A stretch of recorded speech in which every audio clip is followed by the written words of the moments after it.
नमस्कार दोस्तों, मैं गौरव एक बार फिर से आप सबका स्वागत करता हूं आपके अपने परिवार स्वाध्याय श्री में। दोस्तों, आपको पता है कि ये क्लास किस टाइम होती है? हमारी सुबह 9 बजे होती है, 9 AM पर, और टॉपिक वाइज हमारी हिंदी चली हुई है। हिंदी आपकी किस किस पेपर में आती है जान लीजिए। यूपी, बिहार, राजस्थान, आपका यूपी, बिहार, राजस्थान, उत्तराखंड, इन सभी राज्यों में जितने पेपर होते हैं लगभग हिंदी पूछी जाती है और अच्छे नंबर की आती है हिंदी, और हमारे लिए करना भी बहुत ज़्यादा आसान होता है। तो अच्छे से पढ़ाई करिए, अच्छे से ध्यान दोगे तो सीख जाओगे। इतनी हार्ड नहीं होती, लेकिन बेस्ट सब्जेक्ट होता है, बहुत आसान होता है अगर कोशिश करोगे तब। अगर पढ़ाई नहीं करोगे तो कोई आसान नहीं होता सब्जेक्ट फिर।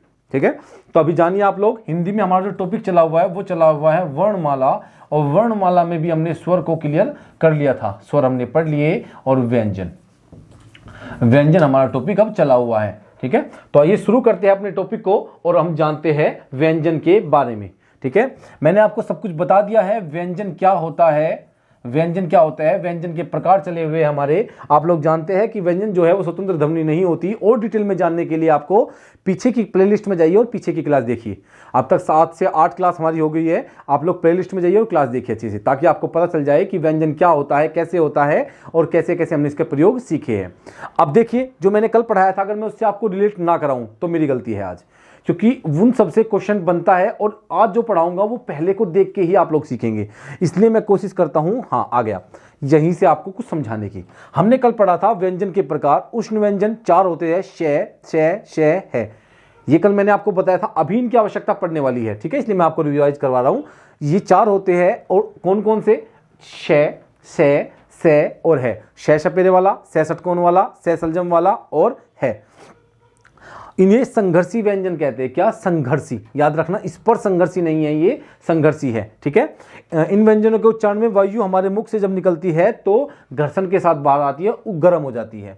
संयुक्त व्यंजन की संख्या कितनी होती है? 4 होती है। अक्षय तरह, आज्ञाश्रय, ऐसे ये बने होते हैं। समझ में आ गई आपकी? उसके बाद ये कल हमने करा दिया है आपको। अब मैं अगर कराता हूं तो टाइम वेस्ट के बराबर ही होगा, टाइम वेस्ट नहीं करते, बस रिवाइज इसलिए करा रहा हूं क्योंकि अभी आवश्यकता पड़ेगी इसकी। उक्षिप्त व्यंजन किसे कहते हैं? द्विगुण व्यंजन 2 होते हैं, डे और ढे। ये मैंने इसके बारे में बताया था कि किसे कहते हैं हमारी जीभ जब ऊपर की तरफ जाती है झटके के साथ नीचे आ जाती है। इसमें अगर समझना है तो कल की क्लास लीजिए अच्छे से, आपको समझ में उसमें आ जाएगा। ठीक है, अब देखिए, ये आपका मैंने चार्ट बनाया था उच्चारण के स्थान के आधार पर व्यंजन के प्रकार। मैंने याद करने का बताया था, कै, तै, मैं, दे, ओ, या KTMDO। ठीक है, कंठ तालव्य मूर्धन्य दंत्योष्ट है, कै वर्ग, चे वर्ग, टे वर्ग, ते वर्ग और पै वर्ग। ठीक है, क्या था आपका? पै वर्ग। कै, खे, गे, घे, डे, ये बताए थे। इसमें ए, आ और है भी था। याद रखना, उत्तराखंड PCS, क्या उत्तराखंड PCS में ये क्वेश्चन आया था। कहां पे आया था? उत्तराखंड PCS में क्वेश्चन पूछा गया था। मेरा एक दोस्त है, उसने मुझे बताया था, कौन सा, कि स्पर्श संघर्षी किसे कहते हैं। स्पर्श संघर्षी किसे कहते हैं? ये है वो स्पर्श संघर्षी। ये जो च वर्ग होता है, च वर्ग को स्पर्श संघर्षी कहते हैं। ठीक है, और जो संघर्षी व्यंजन था उसे कहते हैं उष्ण व्यंजन, और वो गलत करके आया था। उसने उष्ण को स्पर्श में दिया था। उष्ण को बोलते हैं क्या? संघर्षी। उष्ण को सिर्फ संघर्षी बोलते हैं, और च वर्ग को बोलते हैं क्या, या फिर तालु वाले वर्ग को क्या बोलते हैं? स्पर्श संघर्षी। वो संघर्षी और ये स्पर्श संघर्षी। ठीक है दोस्तों, और जहां से भी पढ़ रहा था वहां पे उसे बताया नहीं गया था, इसलिए उसका गलत हो गया। ठीक है, अब उसकी गलती नहीं है, गलती उसकी है जिसने उसे सिखाया है। अब देखिए, ये सब कुछ हमने पढ़ा था और कल मैंने आपको बताया था। कल मैं लास्ट टाइम आपको बता रहा था कि जो 5वां वर्ग होता है, प्रत्येक व्यंजन वर्ग का 5वां, जो प्रत्येक व्यंजन वर्ग का, कै वर्ग का, चे का, टे का, तै का या पै का, इनका जो 5वां वर्ण होता है, ये जो 5वां वर्ण होता है, इसे क्या कहते हैं? इसे नासिक्य वर्ण कहते हैं। क्या कहते हैं? नासिक्य। इनका उच्चारण नाक से होता है। इनमें जब इनका उच्चारण करते हैं तो नाक से वायु निकलती है। कहां से निकलती है? इनके उच्चारण में वायु जो है वो नाक से निकलती है। इन्हें नासिक्य या अनुनासिक क्या कहते हैं? अनुनासिक वर्ण भी इन्हें कहते हैं। लिख देता हूं मैं। अच्छा, ये मैंने आपको चार्ट के द्वारा बताया था कि चार्ट से कि हमने कै का उच्चारण ही पहले क्यों किया। हमने कै के बजाय हमने चे को पहले क्यों नहीं रख दिया। हमने जब वर्णमाला की शुरुआत की हमने कै ही क्यों पहले लिखा। हमने शुरुआत हमेशा हमने हम तो तैसे करेंगे वर्णमाला की शुरुआत। मैं तो तैसे करूंगा, बिल्कुल गलत थोड़ा है। क्यों ऐसा क्यों था कि हमने कैसे ही वर्णमाला की शुरुआत की? स्वर की अलग बात है, पहले इसकी बात समझिए। इसलिए कि क्योंकि देखिए पहले जब हम उच्चारण करते तो वायु कहाँ से, फेफड़ों से आती है और हमारे गले से बाहर निकलती है। पहले जहां घर्षण होता है हमने वहां से पकड़ा, हमने देखा कै का घर्षण कहां से होता है, वायु घर्षण यहां पर देकर चलती है हमारे कंठ पे, कै ख कै का खा गा घा डा, ठीक है। इनका उच्चारण इसलिए हमने पहले कै कंठ वाले को रखा, इसी तरह फिर तालव वाले को, फिर मूर्धन्य को, फिर दंत को और फिर सबसे बाद में ओष्ठ वाले को रखा। ये आपको क्लियर हो गया था। इसी के आधार पर ये बनाया गया है पूरा चार्ट, ठीक है। अब हम बात कर लेते हैं अपने वर्तमान में आ जाते हैं घूम फिरकर और व्यंजन के बारे में हम जानते हैं। आज देखते हैं व्यंजन का क्या और कैसे, ठीक है। हम देखते हैं प्राणवायु के आधार पर या मुख से निकलने वाली वायु के आधार पर व्यंजन के प्रकार, ठीक है। मुख से निकलने वाली वायु के आधार पर लिखिए प्राणवायु,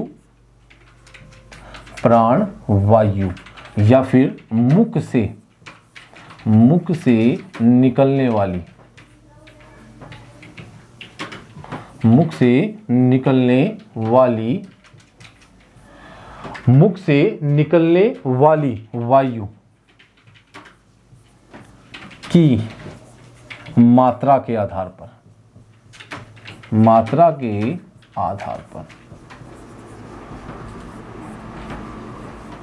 ठीक है। किसके प्रकार देख रहे हैं हम, व्यंजन के प्रकार चले हुए। कितने होते हैं, नंबर 1 पर लिखिए अल्पप्राण, और नंबर 2 पर लिखिए महाप्राण।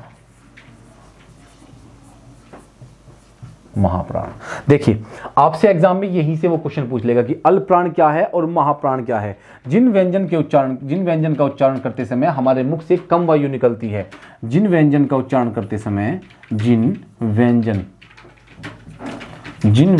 का उच्चारण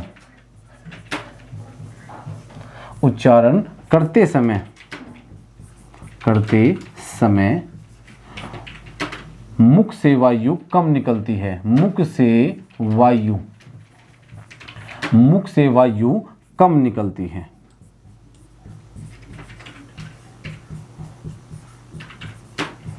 उन्हें क्या कहते हैं, उन्हें अल्पप्राण कहते हैं। और यहां पर क्या होता है, यहां पर वायु अधिक निकलती है। मैं सिर्फ अधिक लिख रहा हूं, समझ जाओगे आप लोग, क्योंकि उधर कम है, इधर वायु अधिक निकलती है। हम पहचान कैसे करेंगे कि अल्पप्राण कौन सा है और महाप्राण कौन सा है। सबसे पहली बात, सभी स्वर अल्पप्राण होते हैं। लिख लीजिए, नंबर 1 पर लिखिए सभी स्वर। सभी स्वर क्या होते हैं, सभी स्वर अल्पप्राण होते हैं। किसी भी स्वर का उच्चारण कर दीजिए। स्वर कितने हैं, 11। कितने स्वर है, 11। 13 नहीं बताएगा कोई भी, कितने स्वर है, 11। सभी स्वर क्या होते हैं, वो अल्पप्राण होते हैं, ठीक है। प्रत्येक व्यंजन वर्ग का, सबसे पहली बात तो आप लोग इसका उच्चारण करके देखिए अपने मुख से, आप लोग खुद अपने आप इसका उच्चारण करके देखिए। देखिए कैसे करिए, का खा गा घा डा। किसके उच्चारण में वायु अधिक निकलती है, देखिए का खा, खा के में निकलती है, का के में कम निकलती है। का खा गा घा, घा के में ज्यादा निकलती है, डा, ठीक है। तो खा और गा के में कितनी निकलती है आपकी, का खा गा खा, क्या का खा गा घा डा, ठीक है। तो प्रत्येक व्यंजन वर्ग का पहला, तीसरा और पांचवा क्या होते हैं, आपके अल्पप्राण होते हैं। क्या होते हैं, अल्पप्राण। देखिए का उच्चारण करेंगे, खुद देख लीजिए यार, ये तो हमारी स्वतंत्रता खुद बता देगी। आप लोग महसूस करिए, ऐसे बोलिए का खा, ठीक है। खा में ज्यादा आई, महसूस होता है, गा घा, घा में ज्यादा आई, डा में फिर कम आई, चा छा जा झा, तो कहां पे, छा में ज्यादा और झा में ज्यादा, ठीक है। हमें कम देखने, कम देखने, तो चा में, जा में और आइया में। टा ठा यहां पे ज्यादा, हमें ये देखना है, टा कम आती है, डा ढा यहां पे ज्यादा आती है, यहां पे कम, फिर यहां पे कम, ऐसे ही चलता रहेगा। ता था दा धा ना, पा फा बा भा, भा में ज्यादा आई।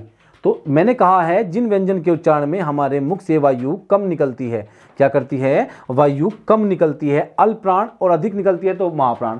सभी स्वर क्या है, अल्पप्राण, और प्रत्येक व्यंजन वर्ग का पहला, तीसरा और पांचवा क्या है, अल्पप्राण है, ठीक है। पहला तीसरा पांचवा सेंस, समझ लीजिए क्या है, पहला तीसरा पांचवा। देखिए पहला तीसरा पांचवा है, पहला तीसरा और पांचवा। तो प्रत्येक व्यंजन वर्ग का पहला, तीसरा, पांचवा, ये वाले भी, पहला, तीसरा और पांचवा, ये सभी क्या है? अल्प प्राण है। ऐसे ही चलते रहेंगे, पहला, तीसरा और पांचवा अल्प प्राण है। और प्रत्येक व्यंजन वर्ग का दूसरा और चौथा, ये वाला और ये वाला, ये क्या है? ये दोनों के दोनों महाप्राण है। क्या है? महाप्राण है। ठीक है, अल्पप्राण हो गया। किसी प्रत्येक व्यंजन वर्ग का पहला, तीसरा, पांचवा वर्ण क्या है? आपके अल्पप्राण है। अंतस्थ व्यंजन लिख लीजिए, अंतस्थ। अंतस्थ व्यंजन क्या है आपके? ये भी आपके ये, रे, ले और वे, ये क्या है? आपके अल्पप्राण है। ये सभी के सभी, इसलिए आपको पढ़ाया गया, इतने अच्छे से समझाया गया है। अल्पप्राण है। क्या है? अल्पप्राण। कुल कितने हो गए ये कुल हो जाते हैं 19। अगर आपसे कुल पूछ ले तो कुल इनकी संख्या कितनी हो जाती है? 19 हो जाती है। सभी स्वर आपके, सभी स्वर प्रत्येक व्यंजन वर्ग का तीसरा, चौथा, पांचवा वर्ण, ठीक है, तीसरा, चौथा, पांचवा वर्ण, अंतस्थ व्यंजन ये, रे, ले, वे, ये सभी क्या है? ये सभी सभी आपके अल्पप्राण है। अब बात करते हैं महाप्राण के बारे में। क्या? महाप्राण। प्रत्येक, देखिए, महाप्राण अधिक वायु निकलती है। प्रत्येक व्यंजन वर्ग का दूसरा, चौथा, क्या? प्रत्येक व्यंजन वर्ग का दूसरा, चौथा क्या है आपके? प्रत्येक व्यंजन वर्ग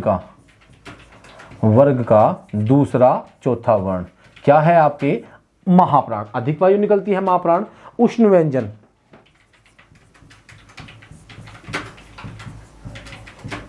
उष्ण व्यंजन, क्या? उष्ण व्यंजन। उष्ण व्यंजन कौन से होते हैं? बड़ा से षटकोण वाला से, छोटा से और है, ये क्या है आपके? उष्ण व्यंजन है। क्या है? उष्ण व्यंजन। ये सभी क्या है आपके? महाप्राण है। क्या है? ये सभी के सभी महाप्राण है। कुल संख्या कितनी होती है? 14। मुझे पता है टाइम लगता है पढ़ाने में, देखिए थोड़ा ज़्यादा टाइम लग जाता है, मैं भी धीरे धीरे पढ़ाने की कोशिश करता हूँ, और मैं भी नहीं सोचता कि आपको बहुत जल्दी से खत्म करवा दूँ, नहीं, धीरे धीरे चलेंगे, अच्छी तरह चलेंगे, बस समझ में आना चाहिए। ठीक है, पता लग गया? दूसरा, प्रत्येक व्यंजन वर्ग का दूसरा, चौथा, उष्ण व्यंजन से और है, क्या है आपके? महाप्राण है। क्या है आपके? महाप्राण है। अब देखते हैं हम लोग, क्या ये आपका क्लियर हो गया? अब हम देखते हैं आपका स्वर तंत्रियों में कंपन के आधार पर। लिखिए, स्वर तंत्रियों में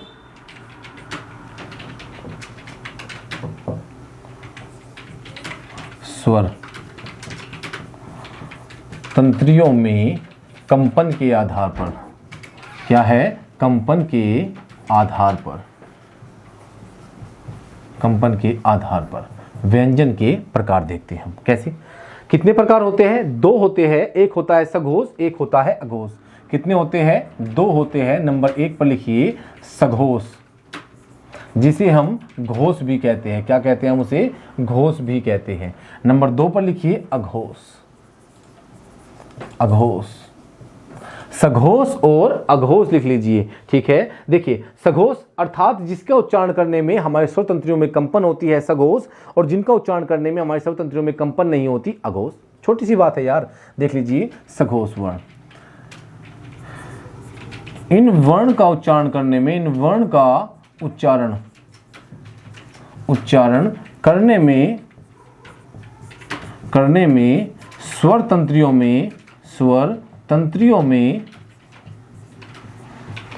तंत्रियों में कंपन होती है। क्या होती है? कंपन होती है। क्या होती है? स्वर तंत्रियों में कंपन होती है। ठीक है, और यहां पर क्या होती है? यहां पर कंपन नहीं होती, केवल श्वास का प्रयोग किया जाता है।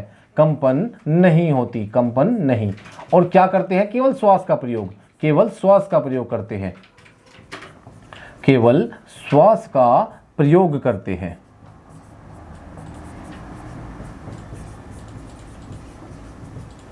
क्या करते हैं? केवल श्वास का प्रयोग करते हैं। देखिए सघोष कंपन होगी, अघोष नहीं होगी। ए का मतलब हम क्या समझते हैं? मना होता है हिंदी में, ऐसे ही करते हैं ना कि कोई काम करते हैं तो ए लगा देते हैं, उसमें नहीं करते हैं ना, मना करते हैं। तो सघोष और अघोष। अब खुद देख लीजिएगा, इसमें प्रत्येक व्यंजन वर्ग का तीसरा, चौथा, पांचवा, खुद देख लीजिए यार, इसमें तो ये तो साइंटिस्ट मतलब साइंटिफिक आपका फिक्स है कि ऐसा ही होगा। तीसरा, चौथा, पांचवा साइंटिफिक आपको तय किया गया है। आपने देखिए यहां पे हाथ रखिए कंठ पे, बोलिए का, खा, गा, घा, डा। खुद महसूस कर लीजिए, का, खा, गा, घा, डा।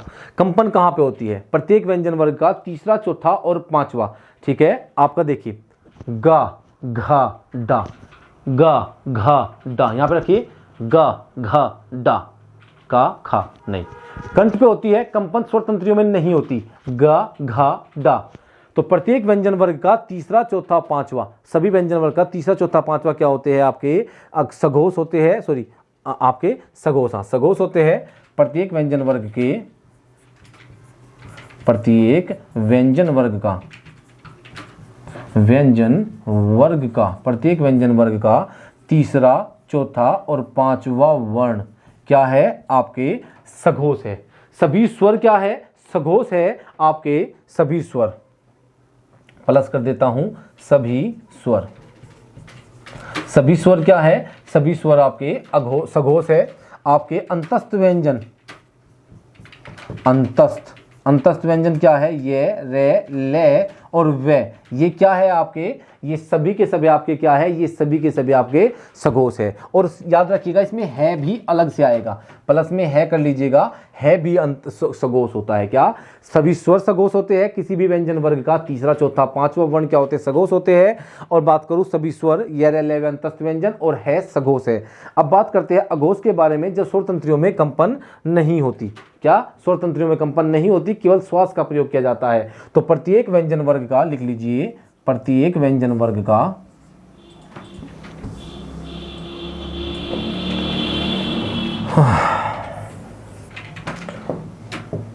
प्रत्येक व्यंजन वर्ग का, प्रत्येक व्यंजन वर्ग का, प्रत्येक व्यंजन वर्ग का पहला और दूसरा क्या है आपके अघोष है। क्या है प्रत्येक व्यंजन वर्ग का पहला दूसरा वर्ण अघोष है। क्या है अघोष। और आपके शय, शय और शय, यहां पे मैंने उष्ण व्यंजन अलग से नहीं लिखा क्योंकि है इधर चला गया था सघोष में, इसलिए मैंने शय शय शय तीनों शय लिख दिए। ये क्या है आपके सघोष है। क्या है सघोष होते हैं। ठीक है, अगर इनकी कुल संख्या की बात करूं तो कुल जो संख्या होती है इनकी हो जाती है 31। कुल कितने हो जाते हैं ये 31, और 31 का उल्टा कर दोगे तो क्या हो जाएगा 13। क्या हो जाएगा याद रखिएगा, कुल ये होते हैं 13, उल्टा कर दीजिए, एक को इधर लीजिए 3 को उधर ले जाइए तो 13। ठीक है, अघोष कुल वर्ण कितने होते हैं 13 और सघोष कितने होते हैं 31। आ गया समझ में ये सब कुछ आपको। ठीक है, अघोष और सघोष का पूरा यहाँ पे हमारा जो व्यंजन है, जो वर्णमाला है वो खत्म हो जाती है, लेकिन थोड़ा सा बचा हुआ मैं आपको कराना चाहता हूँ। ठीक है, अभी सुनिए, ये आपका सघोष अघोष सब खत्म हो गया अच्छे से, सब आपने समझ लिया। सघोष अघोष अल्पप्राण महाप्राण आपका पाई चार्ट सब आपने समझ लिया, कैसे हम उच्चारण करते हैं, क्या होता है, कैसे होता है, ये सब कुछ आपने समझ लिया है। अब हम थोड़ा सा और जानने की कोशिश करते हैं, थोड़ा सा हम लोग और थोड़ा सा समझ लेते हैं। ठीक है ना, थोड़ा सा और समझते हैं हम। देखिए कुछ थोड़ा सा मुझसे छूट गया था जो मुझे आपको कराना था, थोड़ा सा था, 1 लाइन 2 लाइन है। देखिए अभी लिख लीजिए, यहाँ पे हम लिखते हैं, यहाँ पे क्या लिख लेते हैं, ए के नाम सिखा रहा हूं आपको, ए आ ई ई ऊ और ओ और री। ठीक है, आगे भी है बता दूंगा, अभी देख लीजिए। 1 2 3 4 5 6 7, 7 और 4 11, हमें तो 11 लिखने ना। ठीक है, अब देखिए ए और आ का उच्चारण कहां से होता है, कंठ से होता है। कहां से होता है, कंठ। कहां से होता है, कंठ से होता है। बड़ा सा लिख देता हूं ताकि आपको दिखाई दे अच्छे से। लीजिए कहां से होता है, कंठ से। ई और ई का उच्चारण कहां से होता है, तालव्य से। कहां से होता है, तालव्य से होता है ई और ई का उच्चारण। ऊ और ऊ का उच्चारण कहां से होता है, बताइए ऊ का उच्चारण कहां से होता है, आप लोग बहुत अच्छे से बता सकते हो कहां से होता है, ओष्ठ से। कहां से, होठों से होता है। और बचा क्या आपका री। री का उच्चारण बताइए, री मैंने बताया है कहां पे कंठ है, कहां पे तालव्य है, कहां पे मूर्धन्य है, कहां पे दंत है और कहां पे ओष्ठ है, मैंने सब कुछ बताया। तो री का उच्चारण स्थान बताइए क्या होता है, तो री का स्थान उच्चारण होता है मूर्धन्य। कहां होता है, मूर्धन्य।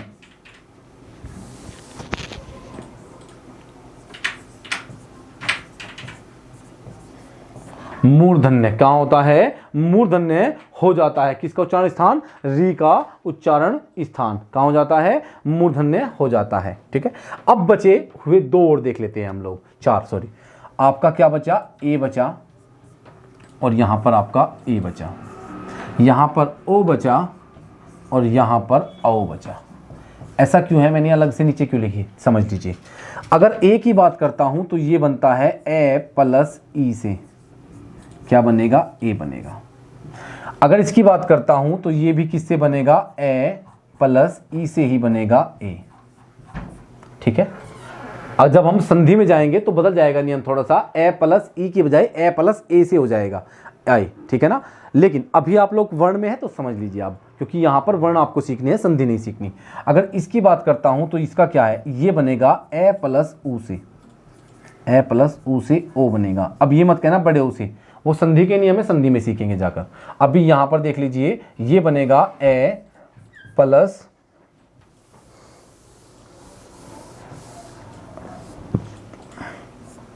ये बना ए प्लस ऊ से, क्या बना, ओ बना। और ये कहां से बना, ये बना ए प्लस ऊ से, क्या बना, ओ बना।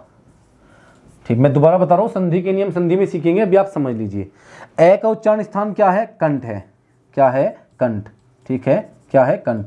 और ई का उच्चारण स्थान क्या है, तालु। ठीक है, बिल्कुल सही बात है। तो कंठ और तालु के मेल से जब भी मिलन होगा तो क्या बनेगा, कंठ तालव्य बनेगा। क्या बनेगा, कंठ तालव्य। तो ए को क्या बोलेंगे, ए का उच्चारण स्थान क्या हो जाएगा, ए का उच्चारण स्थान हो जाएगा कंठ तालव्य। कंठ तालव्य हो जाता है, क्या हो जाता है, कंठ तालव्य हो जाता है ए का उच्चारण स्थान। यहां पर ये ए का उच्चारण स्थान कंठ और ई सी का उच्चारण स्थान क्या है, तालव्य। तो ये भी क्या हो जाएगा, कंठ तालव्य हो जाएगा। क्या, ये भी कंठ तालव्य हो जाएगा। अब ए का उच्चारण स्थान क्या हुआ, कंठ तालव्य। अब बात करते हैं इसकी, यहां पे क्या है, ए किससे बना, कंठ से, कंठ से। और ये किससे, ये क्या है, ये ओ है, ऊ है, ये किससे बनेगा, ओष्ठ से। हमारे होठों से उच्चारण होता है, ओष्ठ्य से। तो ये क्या कहलाएगा, दोनों के मेल से बना तो क्या कहलाया, कंठ ओष्ठ्य। क्या कहलाया, कंठोष्ठ्य कहलाया। क्या कहलाया, कंठोष्ठ्य कहलाया। क्या कहलाया, कंठोष्ठ्य कहलाया। और इसी प्रकार ओ भी क्या कहलाएगा, कंठोष्ठ्य कहलाएगा। ये समझ में आ गया है मैंने कैसे बनाया है। अब मैं इसको रफली करके अच्छे से लिख देता हूं। आप लोग समझ में आ गया ना कि कैसे कैसे हो गया हमारा ये। मैं इसको रफ करके अब अच्छे से दोबारा से लिख देता हूं मैं। अब देखिए क्या था आपका, ए और आई, ओ और आओ। ठीक है, ये क्या कहलाएगा, कंठ तालव्य। क्या कहलाएगा, कंठ तालव्य, कंठ तालव्य। और ये क्या कहलाएगा, कंठ ओष्ठ्य, कंठोष्ठ्य। क्या कहलाएगा, कंठोष्ठ्य। अंक की बिंदी हर जगह लगाता हूं मैं, ऐसी बात नहीं है, बस थोड़ा सा यहां पे दिखाई नहीं देती। कंठोष्ठ्य क्या कहलाएगा, कंठोष्ठ्य कहलाएगा। क्या कहलाएगा, कंठोष्ठ्य कहलाएगा। आगे समझ में ये सब कुछ, ये सारे स्वर का था जो थोड़ा छूट गया था मुझसे। अब थोड़ा सा आप लोग और लिख लीजिए जो आपके लिए इंपॉर्टेंट है, थोड़ा सा और बोलोगे। इंपॉर्टेंट करवा के कितना लिखवाओगे सर, अरे लिख लो भाई, जॉब मिलनी जरूरी है ना। उसके बाद मजे लिखिए। अर्धस्वर किसे कहते हैं, लिख लीजिए, अर्धस्वर।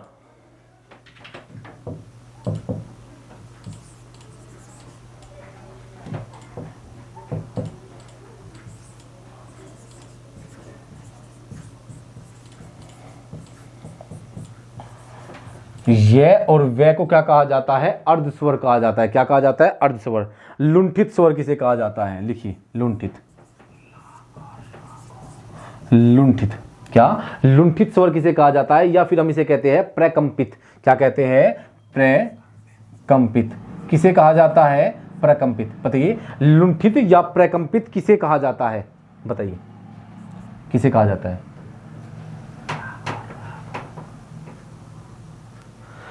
लुंठित कहा जाता है रे को। किसे, ले को, रे को। ठीक है, लुंठित या प्रकंपित। अब लुंठित वर्ण क्या होते हैं और प्रकंपित क्या होते हैं। एकमात्र स्वर, एकमात्र वर्ण रे ऐसा होता है जिसका उच्चारण हम ऐसे करते हैं, रे। और का करके दिखा दीजिए। जब हमारी जीभ बार बार घूमकर निकलती है, रे। क्या रे के अलावा पूरी वर्णमाला में किसी का उच्चारण ऐसे कर सकते हो, नहीं कर सकते। बार बार हमारी जीवा घूमती है और टकराती है हमारे तालव्य से या मूर्धन्य से। देखिए, रे कर सकते हैं ना, है ना। तो रे होता है लुंठित या फिर प्रकंपित व्यंजन कहलाता है या वर्ण कहलाता है। ठीक है, लुंठित या प्रकंपित। अब बात करते हैं पार्श्विक की।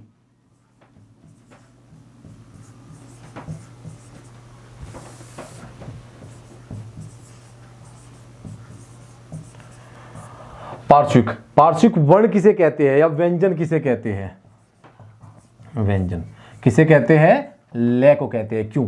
पार्श्विक व्यंजन क्या होता है समझिए। जब हम ले का उच्चारण करते हैं तो दोनों ओर से ले का उच्चारण करते हैं तो जीभ हमारी हल्की सी बैंड हो जाती है, हल्की सी, और वायु मुख के इस हिस्से से बाहर निकलती है, यहां से ले वायु मुख के इस हिस्से से बाहर निकलती है, तो उसे क्या कहते हैं? उसे पार्श्विक व्यंजन क्या कहते हैं? क्या कहते हैं? पार्श्विक व्यंजन कहते हैं। ठीक है, समझ में आया? जब हम जिन व्यंजन का उच्चारण करते समय सांस जीभ के दोनों ओर से निकलता है, श्वास जो है वो जीभ की साइड से यहां से आता है। देखिए, महसूस कर लीजिए, खुद करिए महसूस। ले, रे, कै, खे, सबका अलग अलग जगह से निकल रहा है, लेकिन ले एक ऐसा है जिसकी वायु यहां से आती है। ले। अगर अच्छी तरह करने की कोशिश करोगे तो महसूस होगा कि दोनों गाल को छूकर वायु बाहर निकल रही है। हिस्से को देखिए, ले, है ना? क्या कर रही है? दोनों गाल को छूकर वायु बाहर निकलती है, जीभ की साइड से बाहर निकलती है। और रे का जो उच्चारण था, समझ में आया कि जब हमारी जीभ बार बार लुढ़कती है ना, देखिए जब हम करते हैं रे, कर सकते हैं ना, रे बार बार लुढ़कती है, तो वो क्या होता है? लुंठित या प्रकंपित। और पार्श्विक होता है क्या? जब हमारी वायु पार्श्व से, अर्थात पार्श्व इस हिस्से को छूकर बाहर निकलती है। ले, आगे समझ में? बहुत भयंकर प्यास लगी है भाई। बस अभी क्लास खत्म हो जाए जब पानी पीऊंगा। ठीक है, चलिए अभी और देख लीजिए आप लोग, आपका दंतोष्ट व्यंजन कौन से हैं इनमें? दंतोष्ट व्यंजन। अब आप कहोगे सर ये तो कोई बड़ी बात नहीं हुई। बिल्कुल बड़ी बात नहीं है। दांत और होठ के यूज से बोला जाता है। देखिए पेपर में आपके की पॉइंट होते हैं जो पूछे जाते हैं, इसलिए आपको करा रहा हूं। दंतोष्ट व्यंजन कौन से होते हैं? आपके वे और फे को दंतोष्ट भी बोला जाता है। क्या? वे और फे को दंतोष्ट व्यंजन। वे को अर्ध स्वर भी कहा जाता है, दंतोष्ट में भी आपका वे और फे आता है। क्या? वे और फे आता है। वत्सर व्यंजन क्या होता है आपका? वत्सर्व व्यंजन। क्या होता है? वत्सर्व व्यंजन होता है। क्या होता है? देख लीजिए, वत्सर व्यंजन किसे कहा जाता है? से, रे और ले को वत्सर कहा जाता है। क्या कहा जाता है आपका? से, रे और ले को कहा जाता है। किसे कहा जाता है? से, रे और ले को कहा जाता है।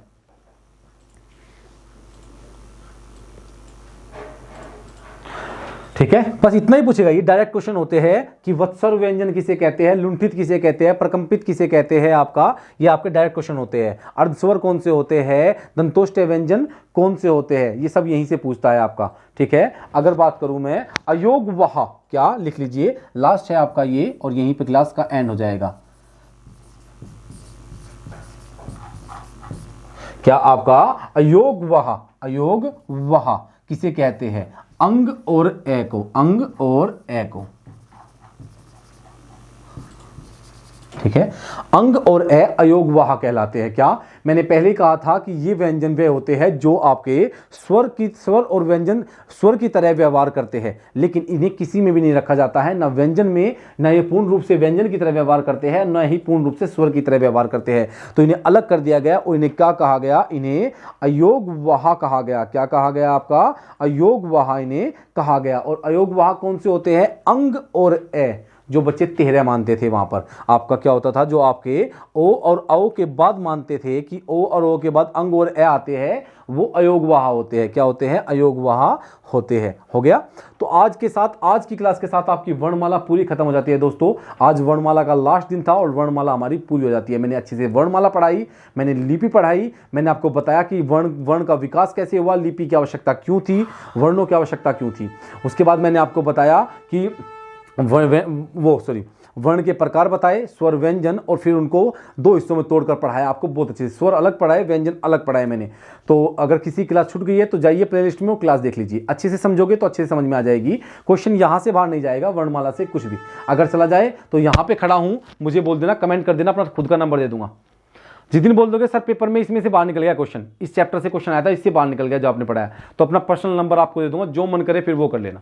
ठीक है, बस देख लीजिए, अच्छे से पढ़ लीजिए आप लोग। और हाँ, सुबह 6 बजे करंट अफेयर क्लास होती है, डेली लीजिए। मैडम सुबह 6 बजे करंट अफेयर क्लास कराती है, लगभग 90 के आसपास क्वेश्चन मैडम कराती है आप लोगों को, और विद स्टैटिक जीके डिटेल के साथ पढ़ाती है मैडम। एक बार क्लास लीजिए, जब आपको पता चलेगा कि हाँ सच में अच्छी से पढ़ाई कराती है, नहीं कराती मैडम, बहुत मेहनत करती है। देखिए एक बार आप लोग कि मैडम कैसे कराती है। मैं खुद उनकी करंट अफेयर की क्लास लेता हूँ, ठीक है। और सुबह 9 बजे अपनी हिंदी की होती है और शाम को 5 बजे अपनी स्टैटिक जीके की शुरू हो जाती है। और हाँ दोस्तों, मैडम बायोलॉजी पढ़ाती है ना, लेकिन इस बार मैडम आपके लिए शायद हिस्ट्री की क्लास शुरू करेगी, कंफर्म नहीं हूं, मैडम आपको बताएगी कब करेगी मैडम, ठीक है। तो आज के लिए इतने रखेंगे दोस्तों, बहुत बहुत धन्यवाद आप लोगों का।